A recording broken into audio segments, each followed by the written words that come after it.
ランテですね。コインの回収中ですね。入れ替え中でした。風水やってないんですけど。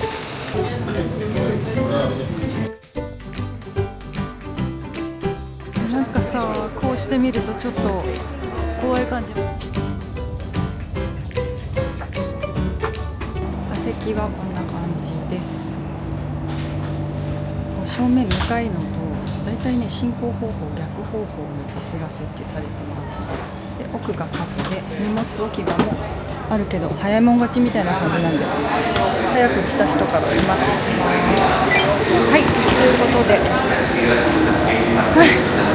最後の地テルミナ駅に到着しました。ローマはね、初めて海外に来た時超ビビった場所なので、ちょっと万全に貴重品をこれまで以上にしっかりと身につけて旅をしたいと思います。ではホテルに向かいます。ホテルはね、ここからね歩いて10分ぐらいなので、結構ねすぐ到着するはずです。迷わなければね。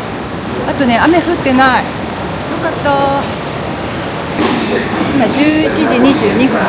ちょっと荷物置かせてもらって、ちょっと街に繰り出したいと思います。ちなみにフィレンツェからは1時間40分ぐらいですかね。2時間かかんなかったと思います。結構すぐ到着した感じでしたね。はい、では行きましょう。はい、駅の構内はこんな感じです。ユニクロがありますよ。空港に向かうときはね、多分電車で行くと思うんですけど、なんか遅れたりとかしたら困るから、ちょっとまだ決めてないです。バスで行くかもしれない。6分の表示だから結構すぐですね。迷わないでしょう。これ一本道だから。な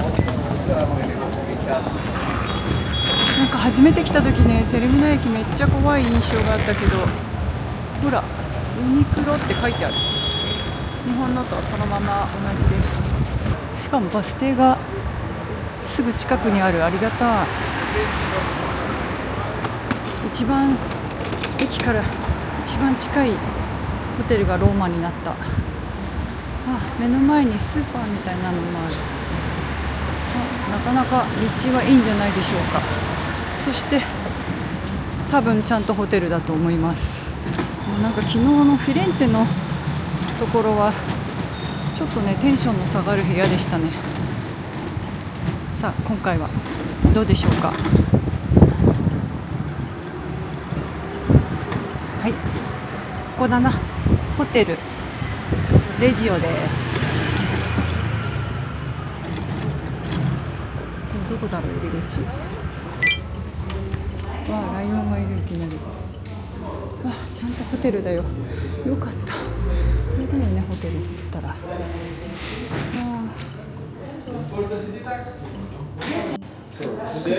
Yes, 3 nights.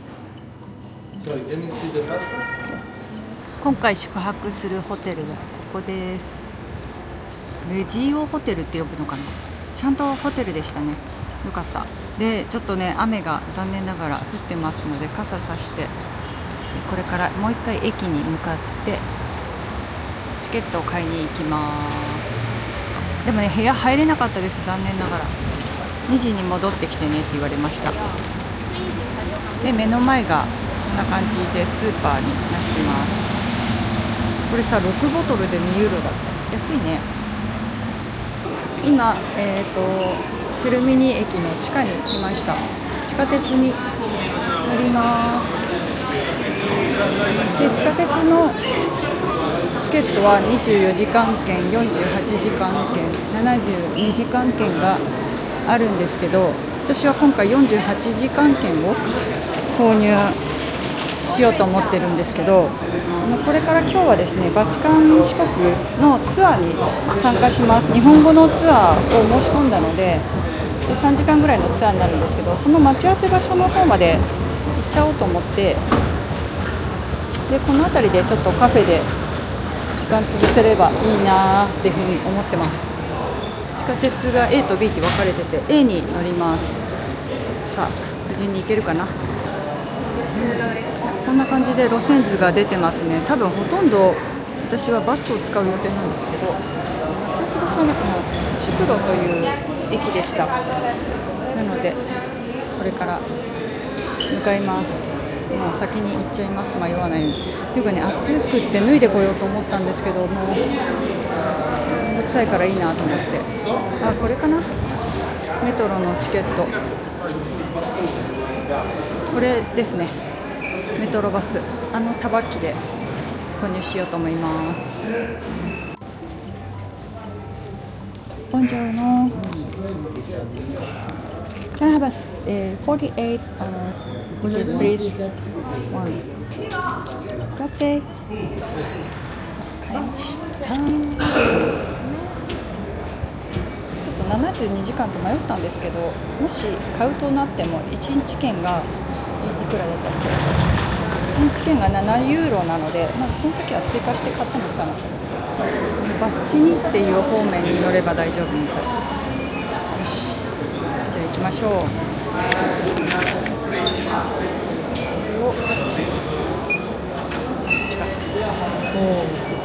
地下鉄まで降りてきました。この辺は多分観光客でいっぱいかな。こんな感じですね。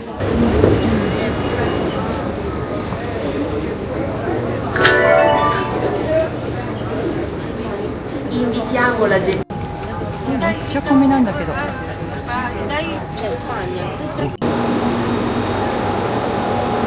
の駅です。だいたいここサンピエトロ寺院に行く人はここで降りるみたい。オッタビアーノ。私は待ち合わせ場所に行きます。あと一駅。やっと着いた。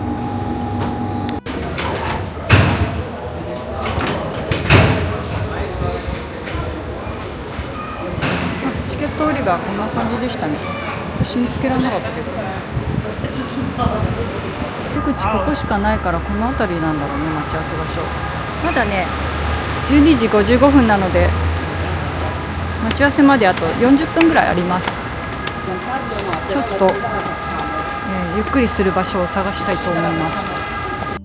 駅周辺はこんな感じです。ちょっと待ち合わせ場所なんか安い3ユーロショップがあった。4ユーロとか結構安いやつ売ってるのかな。なるほどね。イタリアって感じですね。かわいい革製品。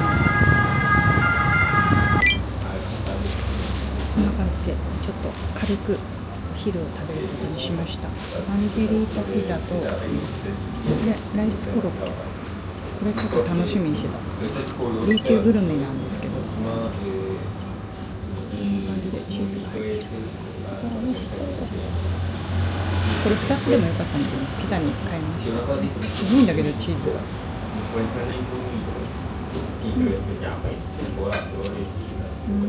すごい。ちなみにこれで1ユーロ50セント。これいくらなんだろう。これ全部で 4.7 ユーロでした。美味し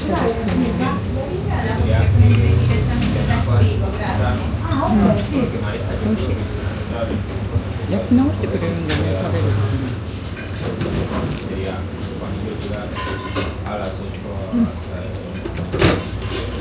どこで食べても美味しいです。ツアーに合流しております。久しぶりに日本語が聞けてる。ちょっとほっとしますね、やっぱり。ガイドさんもイタリア在住の日本の方でした。こ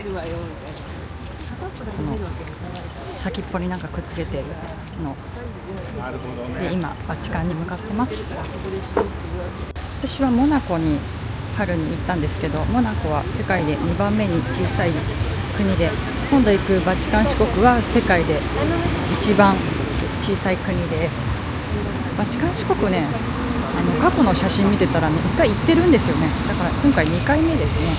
記憶は全然ないですけど、今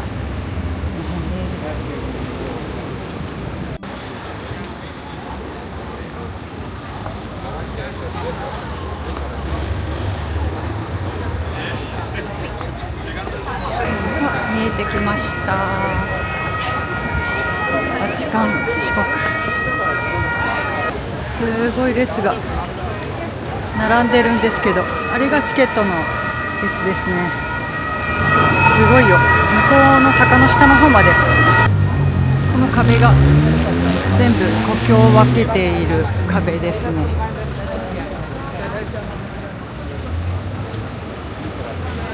周辺はこんな感じ。ずーっと並んでますね。でね、入り口がね2箇所あるみたいです。美術館口が一番混んでて、で別にチケットがなくても国には入れます。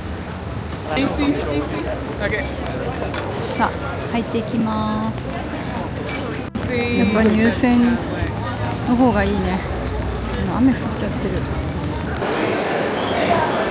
なんかこんな感じです。セキュリティゲートを通った後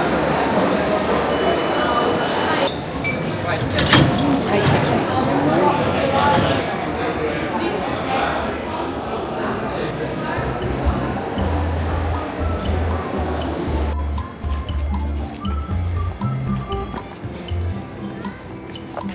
礼拝堂は幅が13.5メートル、長さ40、広大な目の中に入った巣も苦労して描いたことを書き残してるんです。だから人間が3つの層に分けて、ニュー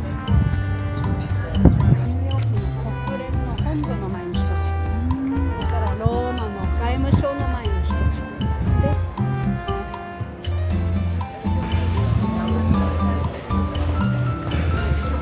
これはね噴水だったんですよ。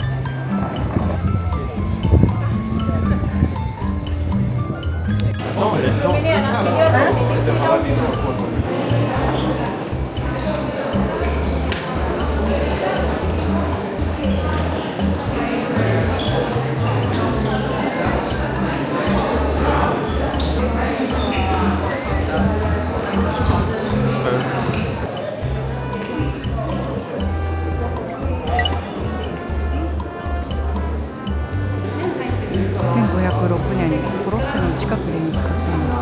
日本は埴輪を作ってる時に、ヨーロッパはもうこんな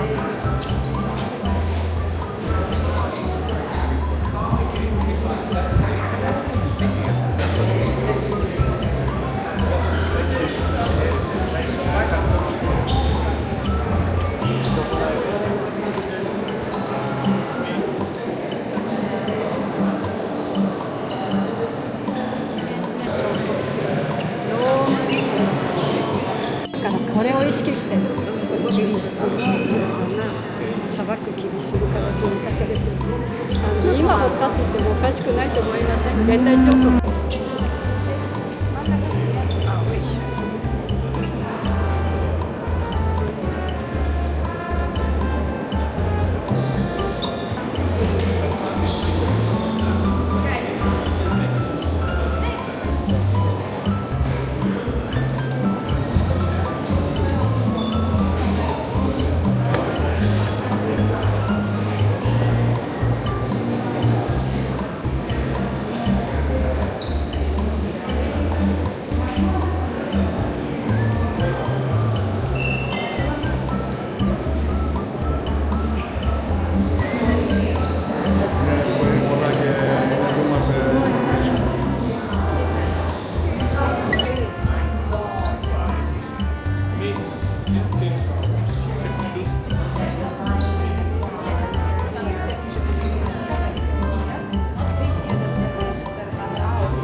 Far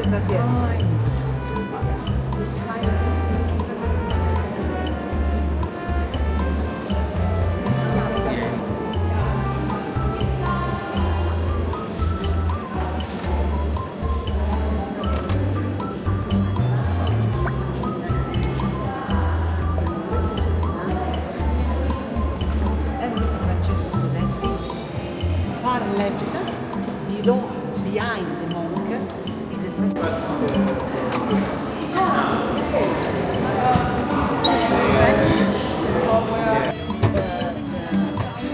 a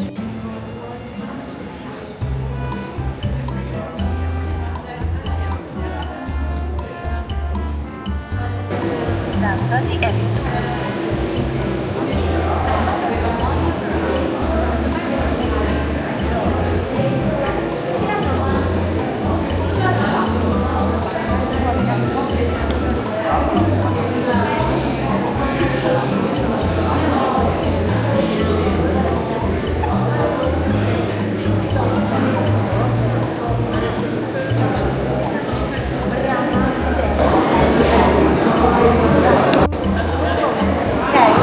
Andiamo a fissare.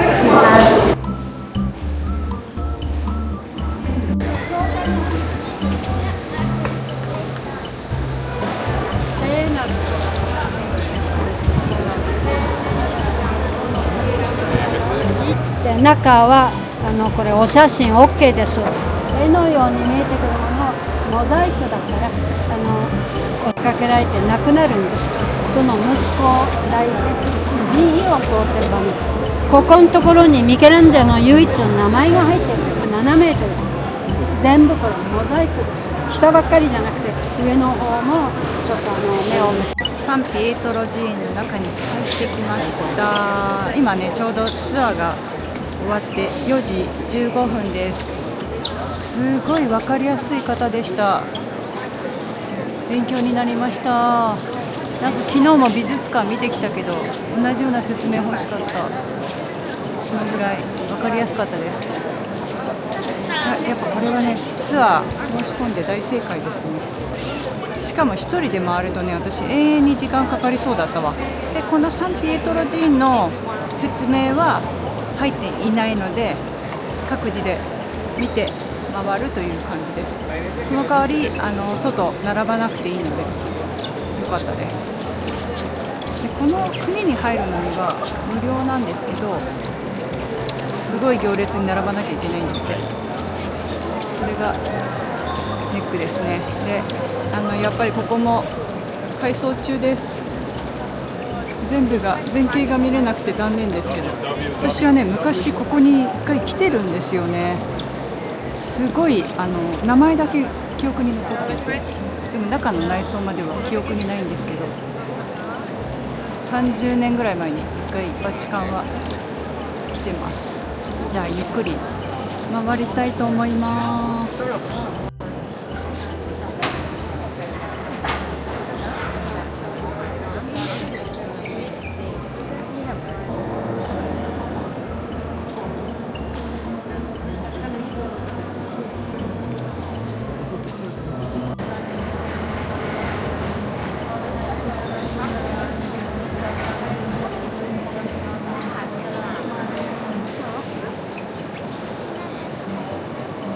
今は修復中なのでレプリカだそうですがこの首のリボンのところにミケランジェロって名前が書いてあるんだって。皆さんお腹いっぱいかと思いますが私は非常に勉強になる旅でした。イタリアって奥深いですね。そして地中海のこのヨーロッパの芸術文化が素晴らしいなと思いました。日本がね埴輪時代にはもうこういう素晴らしい彫刻がねあったんですよね。なんか絵画の中とかこういう彫刻の中にも全部歴史を感じるようなことがたくさんありました。今日もお話伺えてよかったです。ぜひ皆様もイタリアのローマ計画立ててる方いらっしゃいましたら、いろんなツアーがあると思うんですけれども、参加してみてください。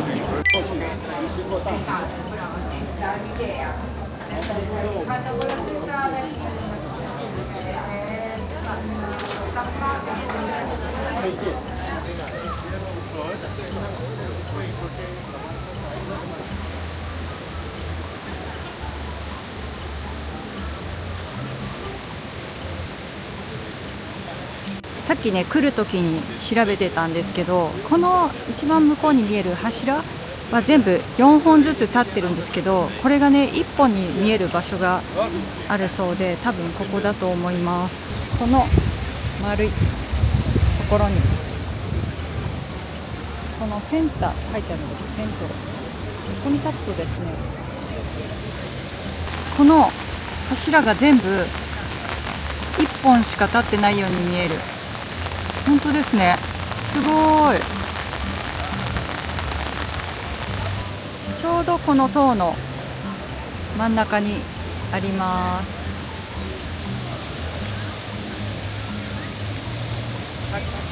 ぜひバチカンに来たら立ってみてください。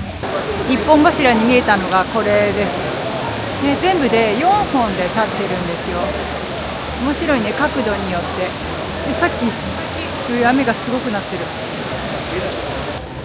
さあこの塔の下で雨宿りしてたと思ったんだけど、このフェンスの向こう側はローマだと思う。ここ国境なのかな。早く止まないかな。ちょっと止んだら駅に向かいたいと思ってますが、結構な雨がまだ降ってる。はい、じゃあ止んだので出てきたんですけど、雨でも、結構な人が並んでおります。すごいね。ちょっと噴水近くまで行ってみようかな。さっき行けなかったから雨で。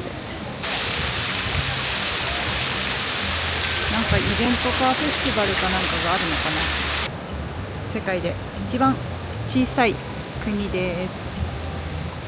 よかった来れて。やっぱりこのフェンスが国境の境界ラインっぽいということで、私はこれからイタリアに入ります。ここがイタリア。天気がいい時にもう一回行きたいな。でも十分楽しめました。で駅はこっち来た時と一つ手前の駅で向かいます。歩いて10分くらいだそうです。地下鉄に到着しました。オッタビアーノっていうのかな。さあ一回ホテルに戻りましょう。モザイク画が素敵。こっちもモザイク画になってます。タイルじゃないのね、モザイクの。ちなみにすごい混んでる。さっきもガイドさん言ってたけど、クレジットカードでそのままタッチして入れるようになったみたいです。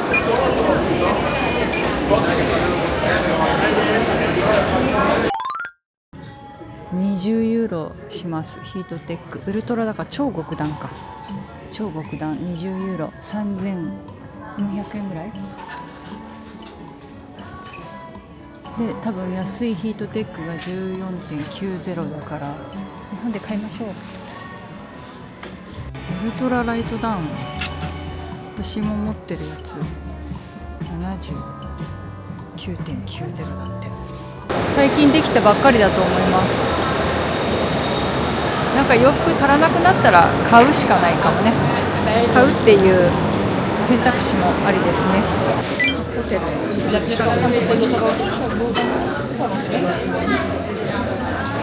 わいい。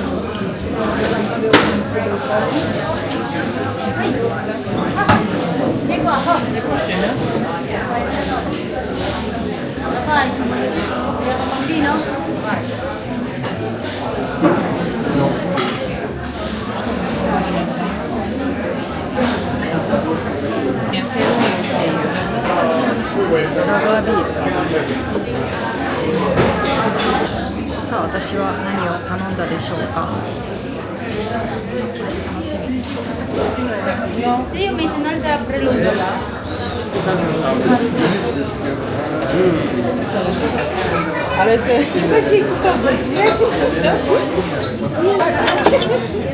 ビールのお通し。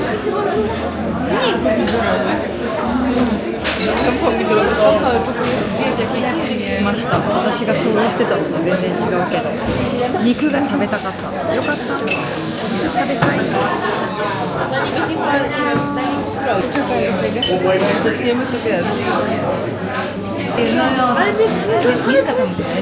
んか金額もね、一番安いかも、今までのところで。パスタにするかすごい悩んだけど、よかった。すっきりして。すごい人気店みたいで、めっちゃ混んでる。私ギリギリ入れたけど、今夜の7時、多分満席です。外もデザート、ティラミス。デザートにティラミスとコーヒーを頼みました。ちょっと今日結構食べれそう。お腹空いてやっとティラミス食べれる。美味しい。ティラミス、本場のティラミス。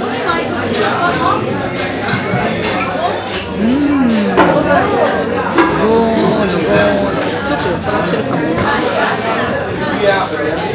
でも美味しい。これ5ユーロです。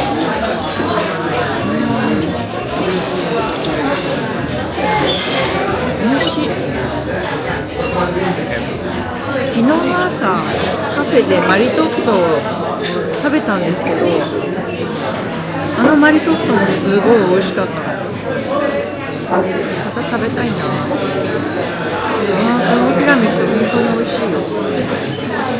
なんかたまたま Google ナビで見つけたお店なんですけど、めっちゃ人気店でした。私が入ったのは多分6時半ぐらいだったのでギリギリだったんですけど、で明日の予約できるか聞いたら、夜の7時から9時までは予約できないから、7時前だったら混んでないからいいよって言われました。なので明日また来ようかなと思います。美味しかった。すごく。私はホテルに戻ります。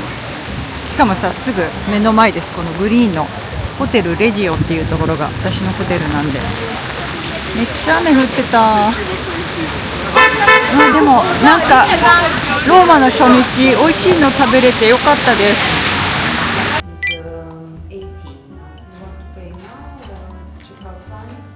さあ、どんなお部屋でしょうか。楽しみ。荷物っていうか1階だからね。1階っていうか2階ですね。日本でいうと。あ、人がいた。いや、楽しみですね。さあ、見てみましょう。じゃん。暗いな。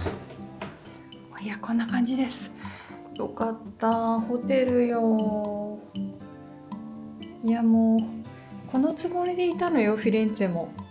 どうしてあんな部屋だったんだろう。でもね、いいですよ。あ、お風呂があります。バスタブ、レシー、お風呂入ろう。やったー。早く荷物を下ろしましょう。はい、では早速ルームツアーです。よかったわ。シングルルーム、今回は予約をしました。ここね、たまたまここだけね、アゴダで予約をしました。意外と本当になくて、一回ね、ブッキング.com で予約したのはちょっと郊外のそのバチカンの近くにもなるんですけど、そっちの方では予約してたんですね。ここ鏡になってる。まあ広くて嬉しいわ。そしてここがトイレとなんとですね、お風呂がついてました。嬉しい。もう早速入れようと思います。で、アメニティなんですけど、やっぱりね歯ブラシとかもないんですよねこっちね。でもねシャワーキャップがついてましたね。ありがたいです。でシャンプーとかハンドソープとかはここに備え付けになってます。だいたいねシャンプーとボディーソープはねセットになってることが多くって、これをねずっと使ってます。だいたいどのホテルもそうですね。であとタオルもついてます。こっち側にタオルついてました。でなんかちょっと気まずい感じなんですけど、本当イタリアだけで不思議なの、このビデっていうのがトイレの隣にあるんですよね。ここ座るとさ向かい合わせにビデがあって、ちょっとなんか微妙な感じですけどね。まあお国柄なので仕方ないですが、はい。でこんな感じでここに横にクローゼットがありました。これなんだろう、これはただ引き出しか。でベッドサイドに、コンセントがありますね。 USB ではなくコンセントです。でここね冷蔵庫かなって思ったんですけど、冷蔵庫ではなかったです。普通の入れるところで、反対側のクローゼットはこんな感じです。金庫がついてます。でここの窓が開けられるんですけど、ちょっと雨音がしてますけど、外こんな感じです。さっき通ってきた道路沿いになります。ミニマーケットが目の前にありますね。ですけどレビューでね Wi-Fi がすごく弱いって書かれてたので、 Wi-Fi の強い部屋にしてくださいってリクエストしたんですよ。だからもしかしたら1階なのかもしれないです。さあこのお部屋いくらだと思いますか？ここはね1泊、私は1人なんですけど、2人で泊まっても多分同じ金額だと思うんですが、1泊2万円のお部屋になります。2万円でさバスタブもついてるしいいと思う。だいたいね今回の旅行は1万5,000円を予算にしていたんですけれども、1万5,000円で探すとね、このローマはだいたいねドミトリーとかホステルのしか選べなくって、あとは本当に朝食なしで郊外になってしまうんですよ。なのでもうここは2万円でもだいぶね安い方ですね。宿泊料金は6万1,000円でした。で、別にタックスが18ユーロかかります。どうでしょう？結構でも広くてよくないですか？しかも1人でキングベッドかな。これお風呂入れてみました。お湯の出ねそんなに気にならなかったですよ。お風呂入れるのめっちゃ嬉しい。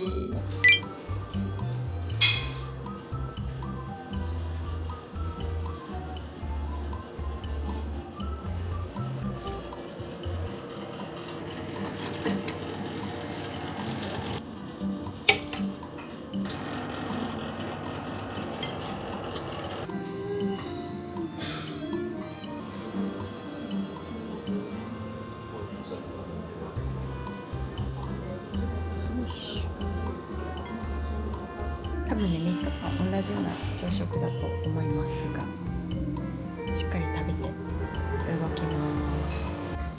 ということで改めましておはようございます。今日は朝食の後ですね、一番混むトレビの泉に行ってみようと思います。その後スペイン広場に行って、どっちか先になると思うんですけど、その後ねベネツィア広場というところに行って、あとはコロッセオと真実の口という、メジャーなところを回っていこうと思ってます。でお昼はカルボナーラ発祥のレストランにも行きたいなと思ってますし、じゃあ今日も一日お付き合いよろしくお願いします。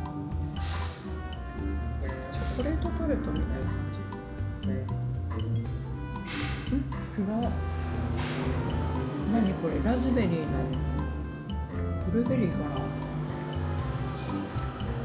ジャムたっぷりのパイです。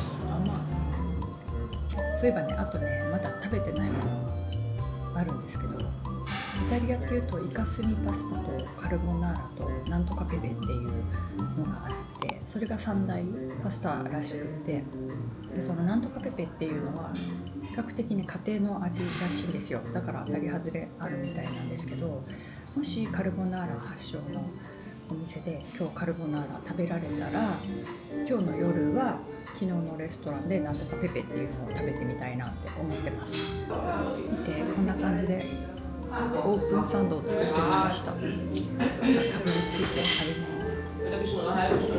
チーズがめっちゃ美味しそう。手作りなんですよ。はい、早速出てきました。今ね聞いたら492番のバスに乗ればトレビの泉に行けるそうです。なのでちょっとそのバス停に今向かってます。見て、天気いいよ。ほら、昨日の雨が嘘のよう。ちなみにね、ホテルからトレビの泉歩くと20分ぐらいなんですけど、こっちにもバス停があるから手を挙げるシステムかも。これも行きましょう。黄色い方にタッチするとクレジットカードはいいですね。言われた通りのバスで近くになったら降ります。到着しました。あ、よかった、これに乗ってきて。結構目の前でしたね。で、多分こっちですね。ホテルの目の前でトレビの泉も目の前。492番バスです。ここから歩いて数分です。せっかくねチケットがあるからできるだけ歩かずにローマは動きたいですね。今ね9時半ですね。もうちょっと早く本当は来たかったんですけど、さあ今日私全身黒ずくめで、これだけがスマホカバーだけがあら、なんでしょう、これはお掃除ですかちょっと待って、これは終わるのでしょうか。ちょっと見てみます。なんとですね、コインの回収中ですね。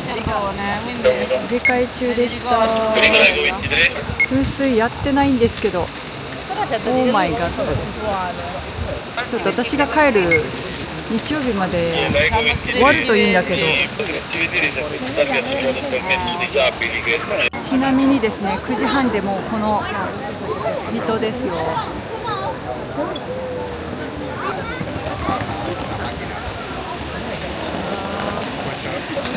れ掃除機でコイン回収してる。すご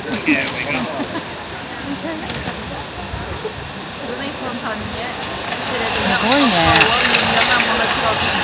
全部ほら掃除機で。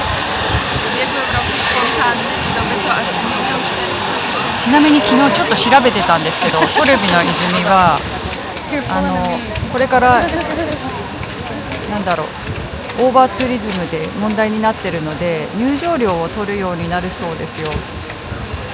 これは確定かどうかは分かりませんが、まあでもなかなかこんなさコイン回収してるところ場面なんてね見れないですからね。ちょっと正面行ってみましょう。こんな感じで噴水みたいになってたはずなんですよね。確か掃除終わるでしょう。ちなみにね、あそこに座って右肩から願いを叶えながら投げるそうですっていうか、私やったんですけど、で結構濡れますよ、あそこの椅子で。普通だとここにね人がものすごいいっぱいいるの。ちょうどでもお掃除の時なんだね。すごいコインの回収がそこでほら、もう半分以上終わった感じでしょうか。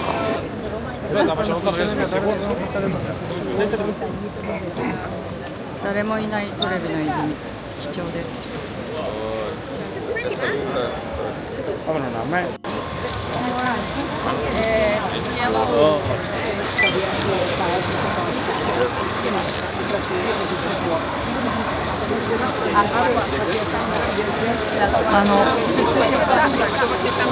あの中にコインがどんどん回収されてる感じですね。面白い。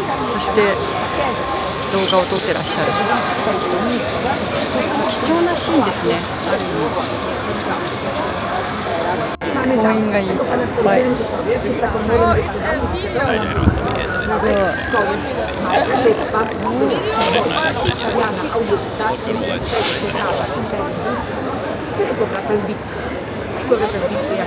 ビデオサービスしてくれてる。すごい。ビデオサービスもあるね。めっちゃ濃い。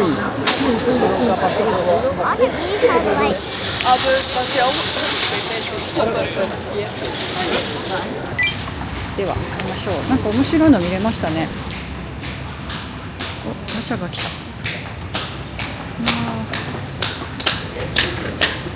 これに乗れたら楽ちんですね。懐かしい感じがするけど全然覚えてないですね。なんとなくしか覚えてない。ちょっと用があったのでスーパー、通り道のスーパーに来ました。私はもうお土産を買えるんだよね。もう荷物のこと気にしなくていいけど、荷物を預けるかどっちにしようか迷ってます。そう、2ユーロとかヨーグルトも1ユーロのとかありますね。高い印象ないですね。ローマですね。とお水も 0.70、まあ、1ユーロ未満で買えるので安心ですね。安いな。部屋で飲める。キットカットのこんな大きいのがある。見て、すごい大きい。ヘーゼルナッツフレーバーだって。こういうの面白いね。こういうのをお土産に買っていってもいいかな。これは何だろう、ココアだって。ココア味。今回ちょっと用があってきたのはこのコーナーです。まあ、お察しください。まだとか言わないでね。本当に私も嫌なんだけど。だから持ってきてないんだけどさ。すごいでかいのから小さいのまでありますので、まあ、いざとなったらこんな感じで買い物できますので、本当ね、歯ブラシとか歯磨き粉とかもあります。持ってくるの忘れちゃったっていう方は参考にしてください。長旅の場合はね、カミソリとかリュックだと持っていけないから4ユーロ35だからだいたい1000円ぐらい。これお土産に買いたいけど可愛いマグネットがあります。マカロニとか面白いね。いかがでしょうか。そう、マリトッツォ食べたいな。ここにもありますね、村のグラスって。何か塔が見えてきましたよ。私がちょっと一瞬欲しいなと思ったスーツケース。イタリアのブランドですからおしゃれよね。でもね、おしゃれなスーツケースね、いいんだけどね、重いんだよね。それだけで今回さ、リュック一つで来てるんですけど、その中身をね、一番小さい機内に持ち込めるサイズ S サイズのスーツケースに入れ替えてみたんですよ。そしたら入るんですけど、それで重さを測ったら10キロ超えてました。で結構重いから持ち上げたりするのは結構辛いなっていう感感じのサイズになっちゃいましたからね。こんな塔が立っております。なんかウェディングフォトを撮りに来てる韓国の方だともすごいあちこちで見る。海外で撮れたら素敵ですよね。はい、スペイン広場に来ました。すごい人なんだけど、ここはなんでこんなに人がいっぱいなんだろうか。ここですよ皆様、スペイン広場。なんかローマの休日巡りをしようって30年前友達と来た時はここで座ってねアイスを食べて写真を撮った多分記憶があります。でも今は禁止されちゃってますのでね、座って写真撮るのもダメってことでしたけど、結構いらっしゃいますね。ここもねあれですよ、ミッションインポッシブルで出た場面なんですけど、ここずーっとね車がダダダダダダって降りてきたところだと思う。でこの辺りをずらーっとこう走った映像だったと思います。すごいよね、こんな広場を使っちゃうんだもん、封鎖して。規模が偉大すぎる。登ってみましょうか、早速。いや懐かしいな。今ねちなみに時間10時17分です。この後もっと多分人が増えるんだと思う。もう10時でこの状態ですからね、まだ少ない方だと思いますよ。すごいよね、ここからさダダダダダダってこの階段よ。この階段を降りたんですよ。この階段本当に降りたらさ階段壊れちゃうから絶対 CG だと思うけどね。一番上まで来てみました。ここからねバチカンも見えますね。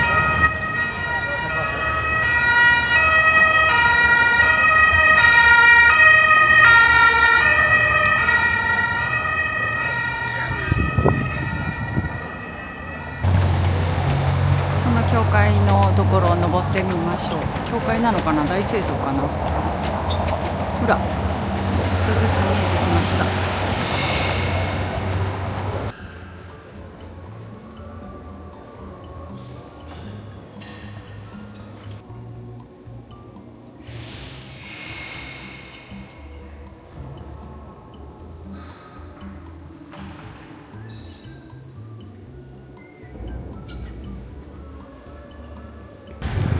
ローマに来るとジプシーがいっぱいいますよ。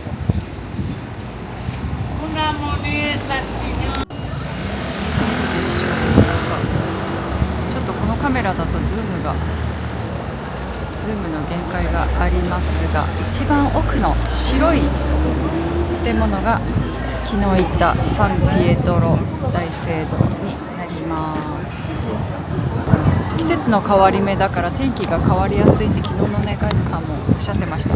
ちなみにねさっき LINE 家族の LINE で聞いたら、日本はなんか今日30度って言ってましたが、30度どういうことでしょうか。10月なんですけど、皆様暑い中お過ごしなのでしょうか。今日は10月の4日になります。意外とね過ごしやすいですよ。半袖で過ごせる感じです。歩くと暑くなるので半袖で過ごして、私はこの UV のパーカーを上に着てます。教会の中にも入ってきましたけど、とても素敵でした。いい眺めです。ちなみに反対側は今いたところは上ですね。この上にいました。ちょっとせっかくなのでこれがいいか、この人。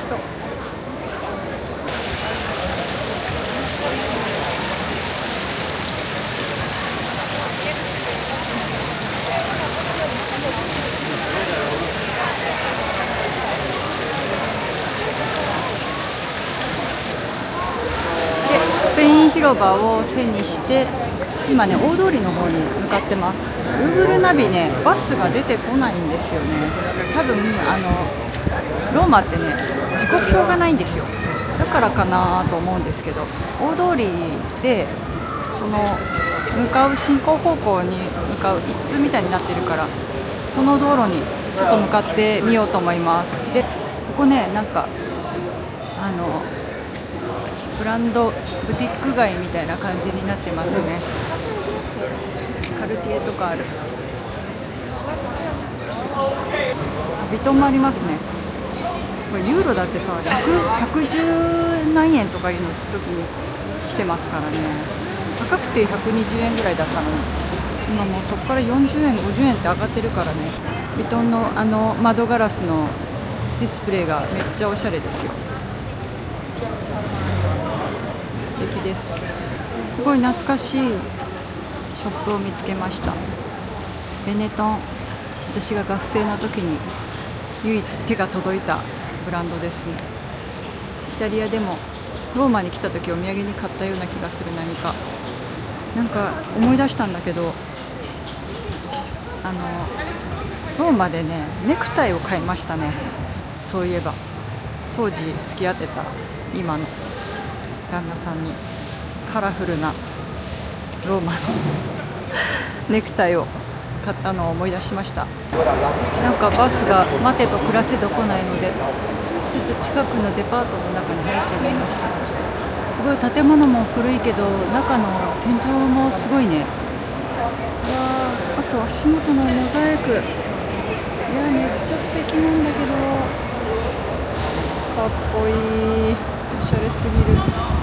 ちなみにね、ここにもユニクロ入ってますよ。ちなみにここはね、ガレリアアルベルト・ソルディだって。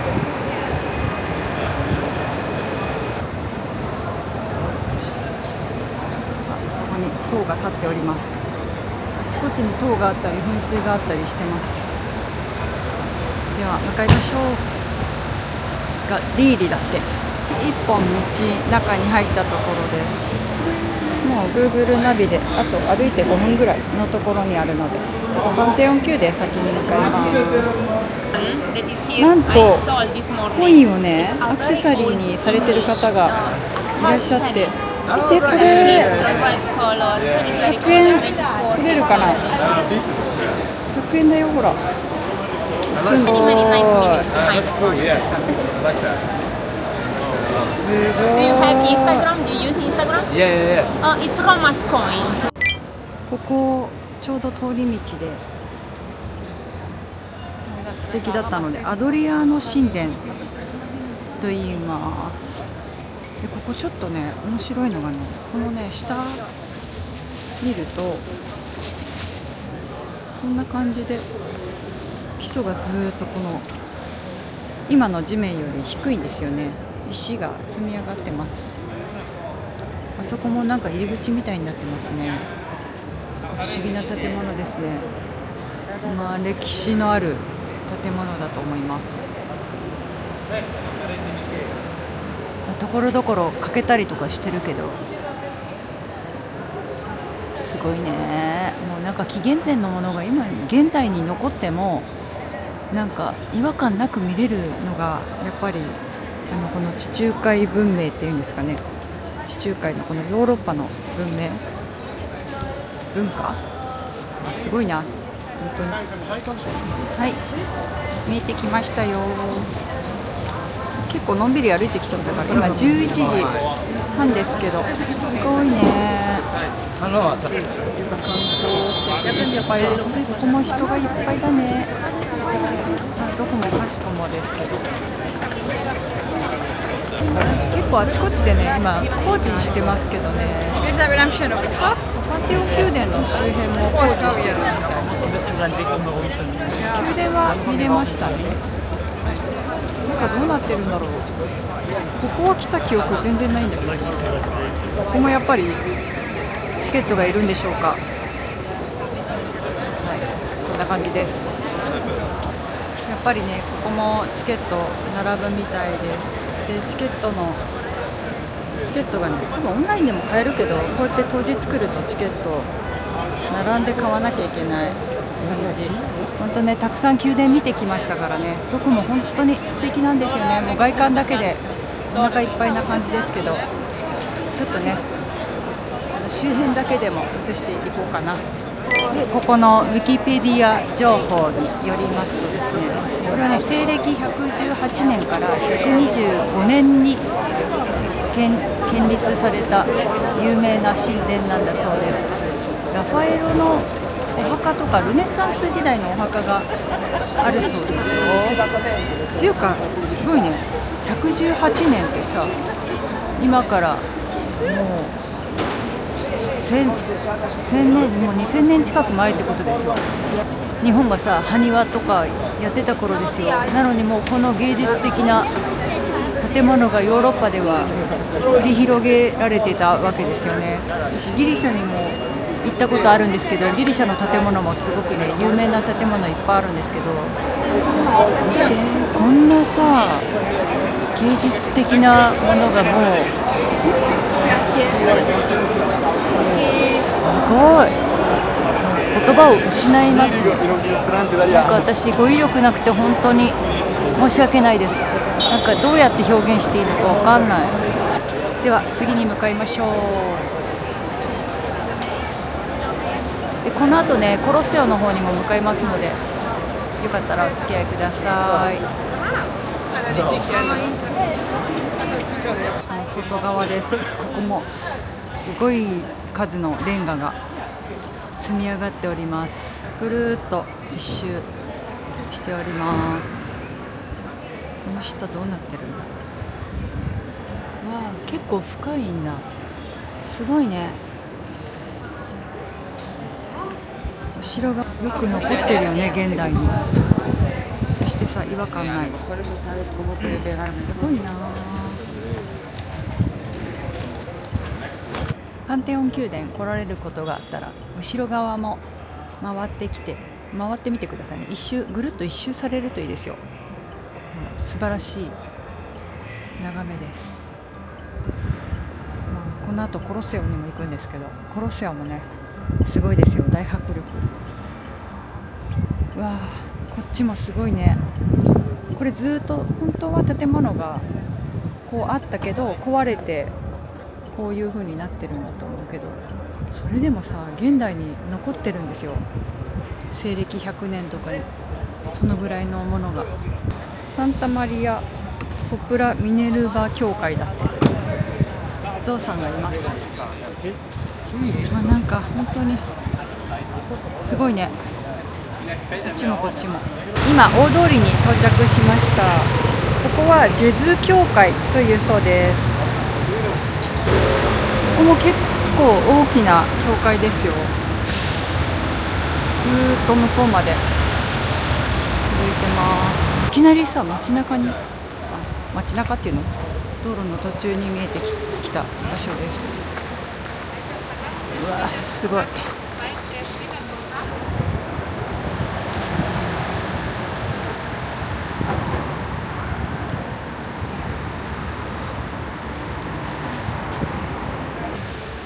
うなんかさあっちもこっちも目移りしちゃいますね。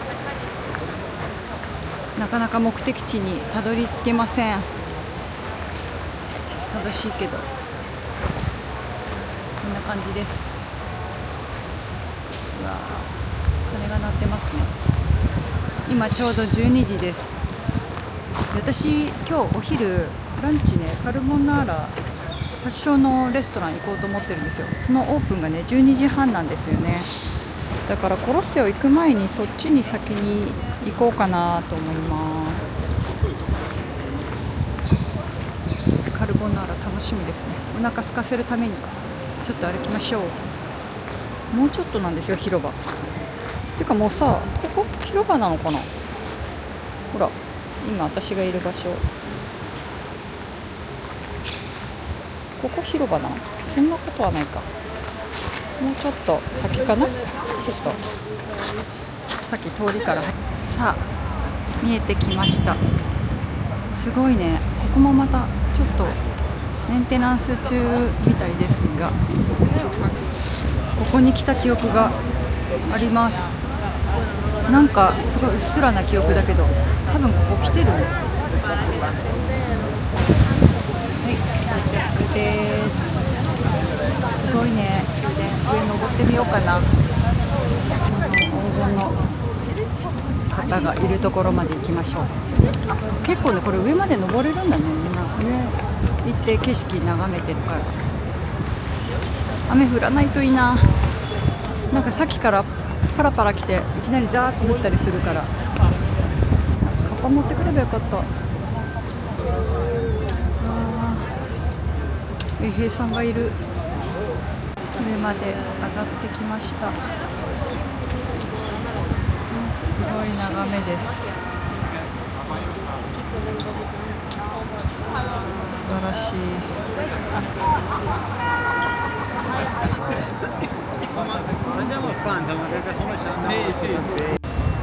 ちなみに登るとこんな感じです。景色もいいけど、すごい広くなってます。この辺りが。この先も行けるのかな。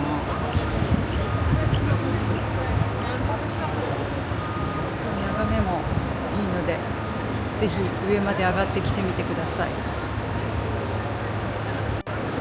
やっぱりここもチケットいるみたいですね。チケットマシンって書いてある。あとカフェがある。もうちょっと上に登れるの。こっちはチケットがある人とか。こ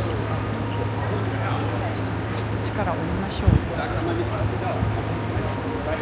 この中に入るとチケットがいるみたい。ここまた外に出れますよ。なんかね、コロセオが見えるっぽいんですよね。わー、眺めもいいけどめちゃくちゃ暑い。ここイタリアローマはね、多分夏ものすごい暑いと思う。本当今の時期はちょうどいいかもね。さて見てみましょう。お、なんかすごい建物がいっぱい見える。なんか遺跡がいっぱい。なんだろう、この辺全部遺跡ですよね。すごい。あ、コロセオ見えました。見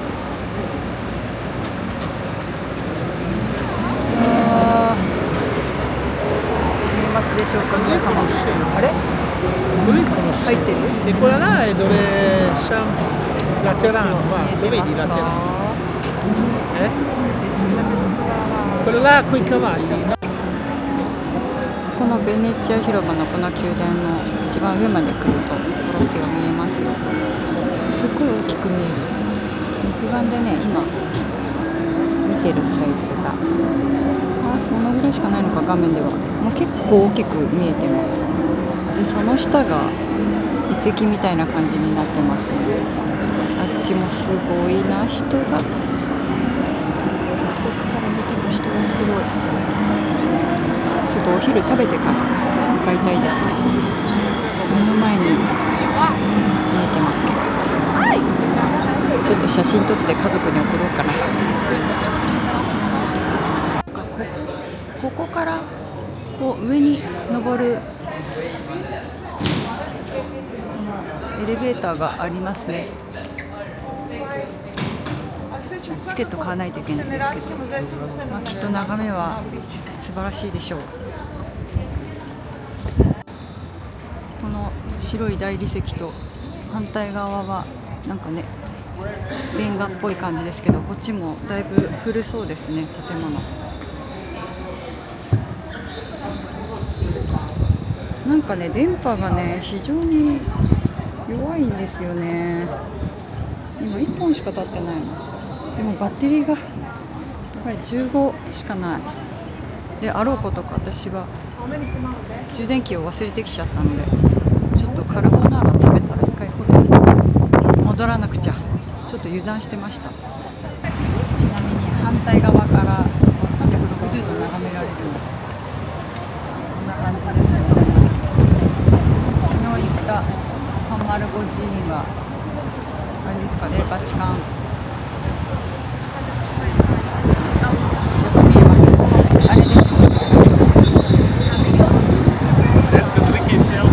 から見るとね、ドームがいくつもある。すごい。一番手前のが一番大きく見えるけど、何個あるんだ。1、2、3、4、5。帰りは中の階段を通ったらちょっと見れました。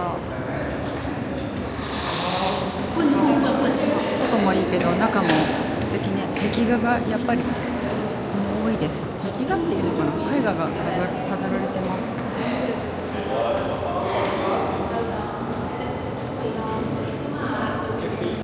ということでベネツィア広場すごい良かったですよ。ぜひ上まで登って景色も楽しんでみてください。ではカルボナーラのお店に向かいたいと思います。バッテリーがどこまで持つか。はい、到着しました。ここがカルボナーラ発祥のレストランです。入れるかな。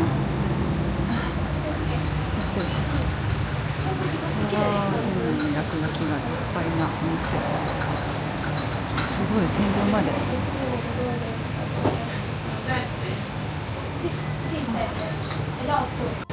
白ワインを頼んだんですけどね、赤ワインが来ました。なぜ？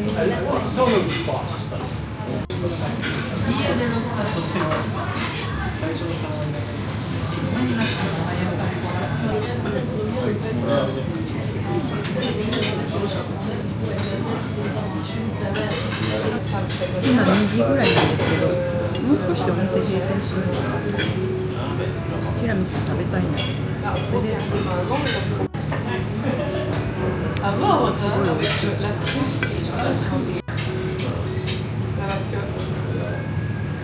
白ワインを頼んだので赤がでも美味しい。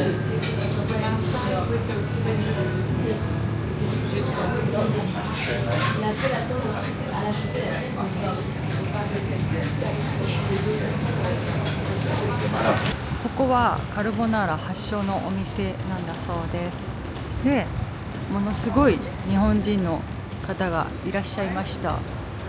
で、麺の太さはね、普通だったかな、ちょい太めな感じですね。でもとっても美味しかったですよ。で、ティラミスを食べようかって思ったんですけど、昨日ね食べれたからいけるかなと思ったんだけど、やっぱりねさすがにカルボナーラというだけあってお腹がタポタポになっちゃったから入ります。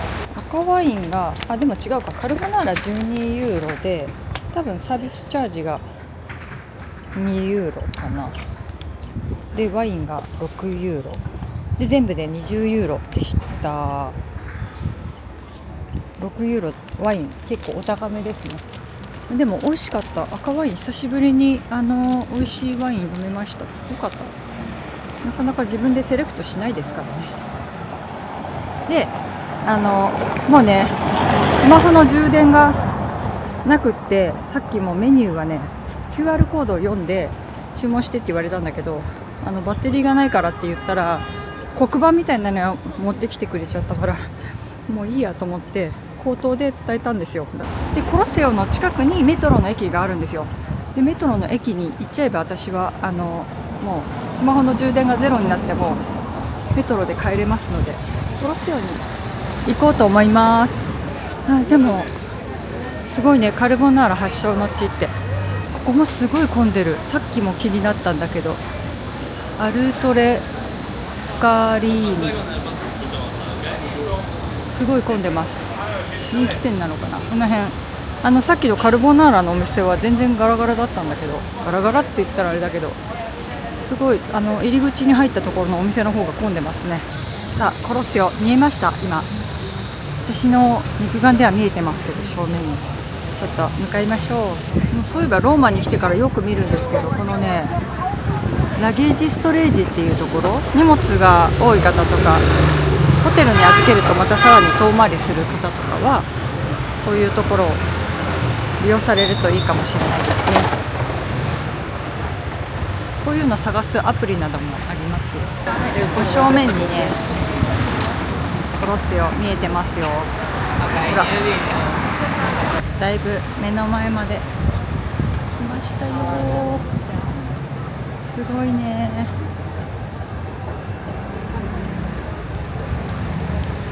なんかさ、本当にさ、残ってることが奇跡よね。もうありがとうという感じですね。ここから渡れんのかな。ここから見る角度も大迫力ですね。ちょっと雨がぱらついてきました。なんか降ってきそうだな。嫌な予感。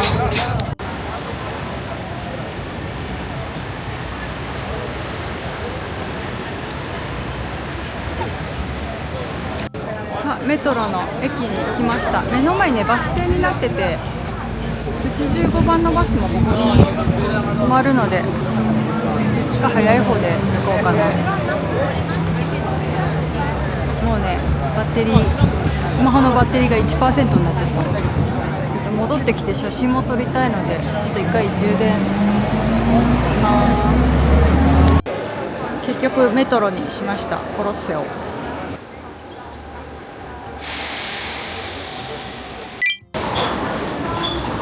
スタバありました。ローマは何だろう。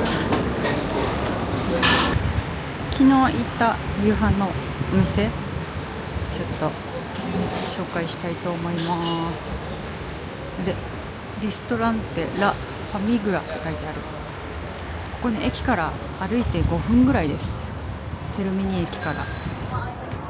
ぜひお時間あったら来てみてください。一回ホテルでバッテリー充電して、この後真実の口に向かいます。さっきの電車戻ります。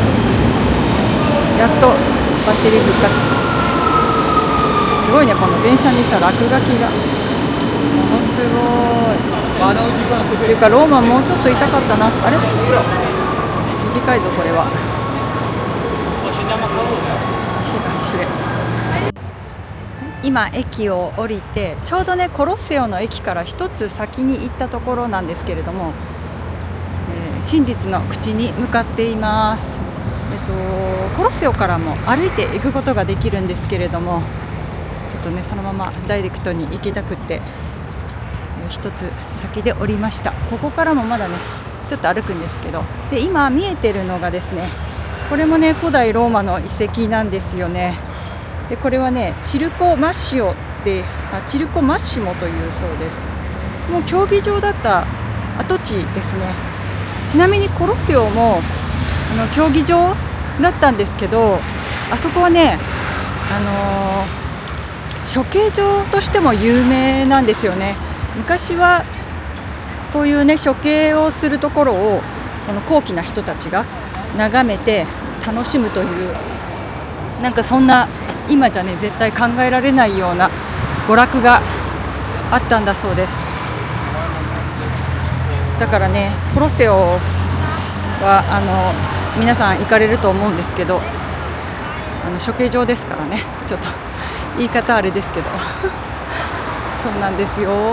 なんか本当歴史はね奥が深いですね。今回は乗りませんでしたけど、こういう観光バスも走ってます。結構ローマはあちこちに見どころがありますので、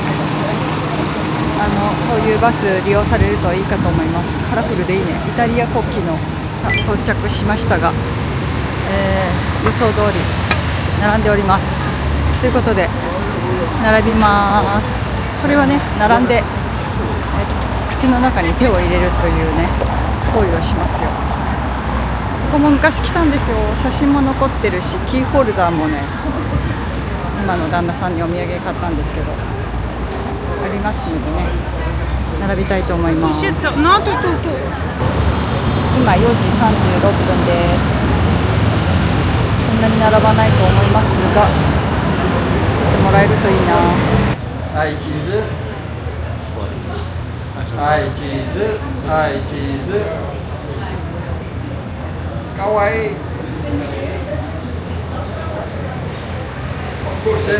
Thank you。撮っていただきました。よし、この人が撮ってくれた。なんかこんな風になってたんだ。全然知らなかった。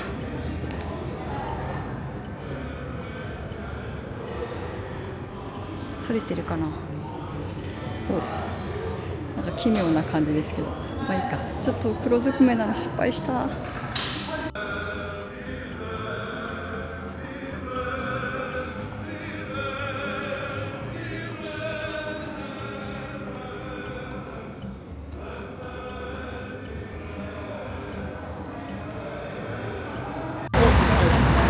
今ね、ちょうど5時ぐらい、4時59分、5時ぐらいです。そんなに並ばないですぐに取れましたね。10分か15分ぐらいかな、並んだ体感的には。でね、中に入ると教会になってるみたい。ではちょっとさっきゆっくり見れなかったコロッセオを見たいと思います。ちょっと向かいます。道中を楽しみながら向かおうと思います。で、真実の口はあっちです。なんか後ついてっちゃったけど間違ってて戻ってきました。そこのバス停から乗っていくみたい。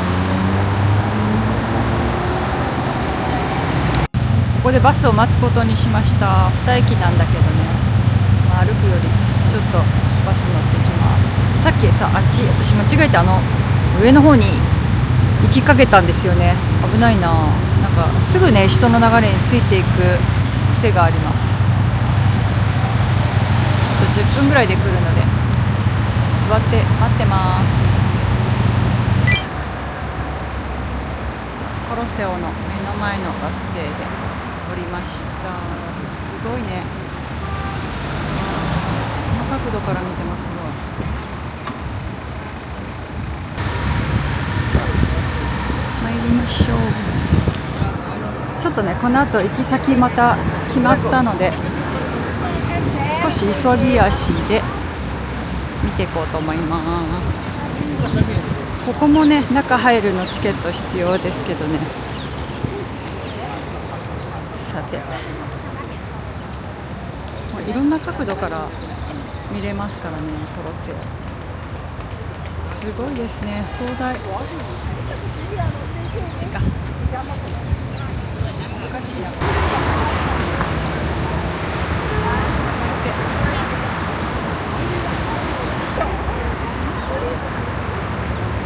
またここからの景色もまたすごい不思議な形してるね。ここで一回終わってってこうなってる。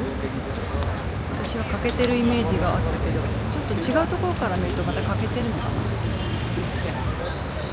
な。はい、下まで降りてきました。ちょうどね、駅に向かう感じになるので、今ねこんな感じでコロッセオの周辺を回ったところですね。すごいね、すごいよ。この処刑場ですけどね、処刑するのを楽しみに見てる、そのなんか競技場の観覧席みたいなのがあるんですよね。そこの中で撮った過去の写真があるから、ちょっとさ、動画の中に入れてみようかな。友達と30年前の若き頃の写真ですけど、なんか今回旅行するにあたって友達にもね連絡してみたんですけどね、なんか懐かしいな、写真見ながら懐かしい思いでいっぱいになりました。すごいね、現代に残ってもさ、ちょっとほんの100年ぐらい前に作りましたって言ってもおかしくないぐらいの建物ですよね。そのぐらいなんか現代にあっても違和感がないね。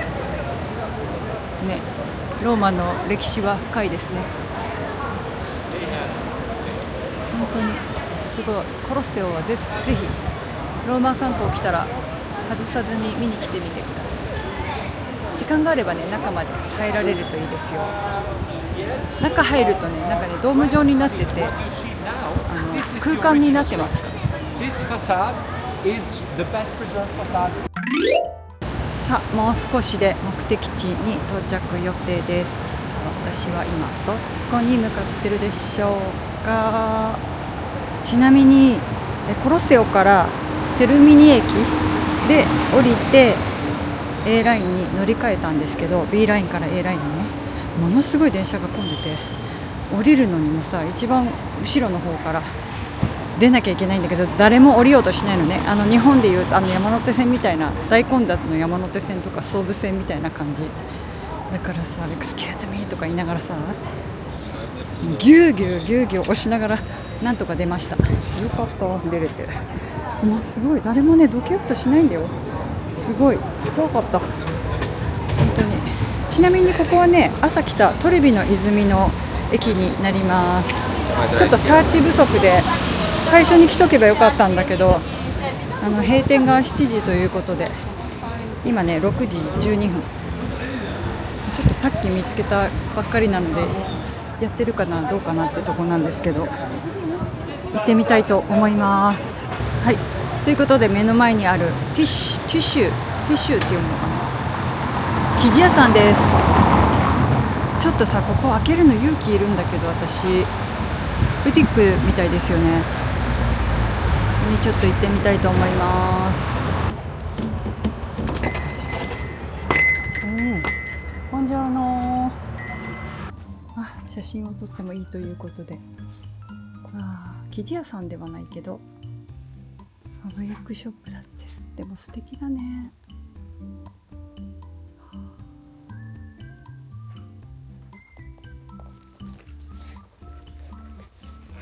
素敵。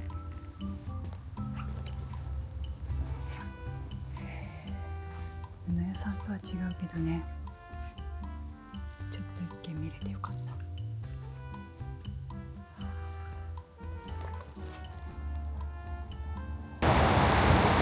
はい、ということであっという間に出てきちゃいましたけど、店主の方はね、とってもいい方でしたよ。なんか英語全然わからないってことで、翻訳のやつを使って説明したら、生地屋さんではないよって言ってくれたけど、写真は撮っていいよって言ってくれたので収めてきました。すごいいい人でしたね。トレビの泉に行ってみますか、せっかくなので。近いから。今どんな感じになってるのか行ってみましょう。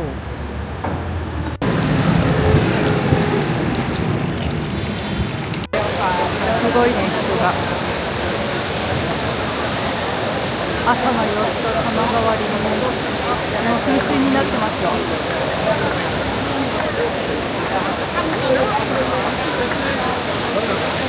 の状況でコインが投げられるとは思えないんですけどね。頑張って行ってみますか。だいぶ下まで来ましたが、行けるかな、私。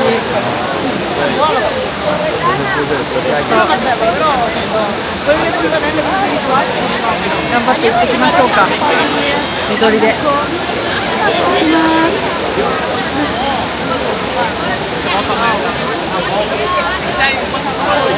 右からSo it's just being clean. さて、いけるかな。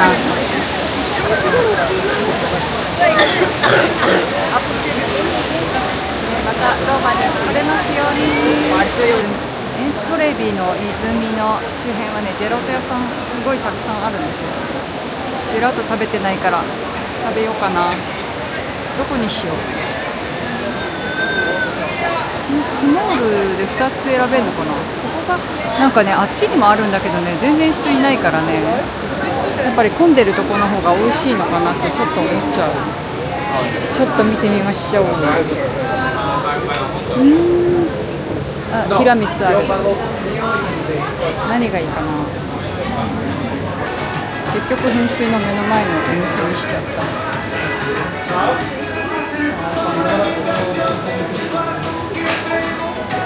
セッティングをさせてもらって。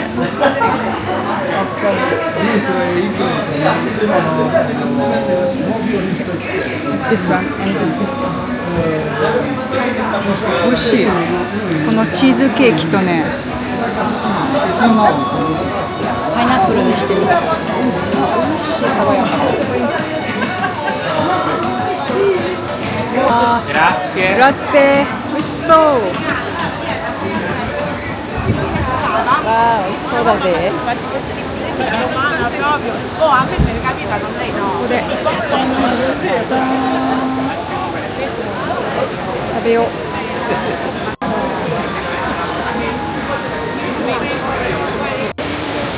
ジェラート食べてたらライトアップされてすごい綺麗になってました。すごいね。なんか今日は朝と夜と両方の景色が見れました。ちょっとね、私コロッセオの夜景も見たいので行ってみようかなって思ってます。教会なのかな。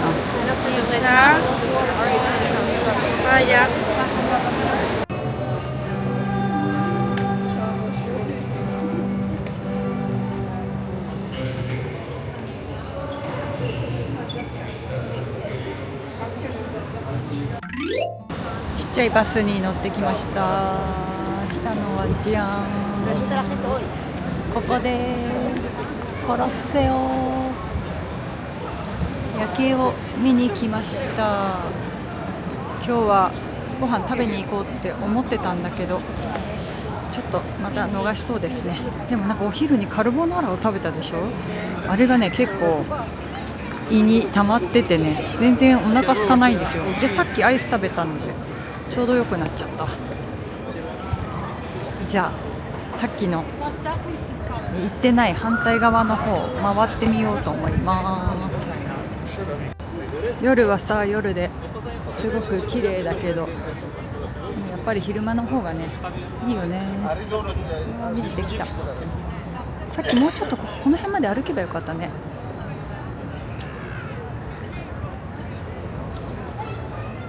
いい感じです。さあ夜はこの方向から、これがいつも見る、皆さんがいつも見る夜景じゃないでしょうか。なんかさ、こうして見るとちょっと怖い感じもするけど、でもやっぱり綺麗ですね。夜もぜひ来てみてください。なんか違う表情が見れますよ。結構ね人います。周辺はこんな感じですね。皆様夜景を見に来られてるのでしょうか。そしてすぐ横にね凱旋門みたいなのがありますよ。なんか昔来た時はものすごいローマって怖いイメージがあったんですけどね、今はもう警察の方がたくさんいらっしゃいますし、警備がすごい強化されてるおかげで安心してね観光することができてます。電車はちょっとねドキドキしますけどね、ほとんどがね観光客な感じの印象でした。時期もあるんだと思うんですが、今のとこ危険な目にも遭ってないですし。さあじゃあ私は明日やっぱりちょっと遠出してみようかな。冒険で帰る準備だけはちゃんとしておいて、ちょっと調べようと思います。充電器忘れなければね、もうちょっとゆっくり見てたはずなんだけどね、本当に大失態。夜になっちゃった。でも帰国の日に少しだけ時間があるから、もしかしたらもう一回ゆっくり見に来るかもしれない。結構コロッセオ私好きなんですよね。中よりも外の方が好きです。はい、ローマの動画はいかがだったでしょうか。明日はねちょっと別の場所に行く予定なので、ローマの観光はこれで最後になる予定です。楽しんでいただけていたら何よりです。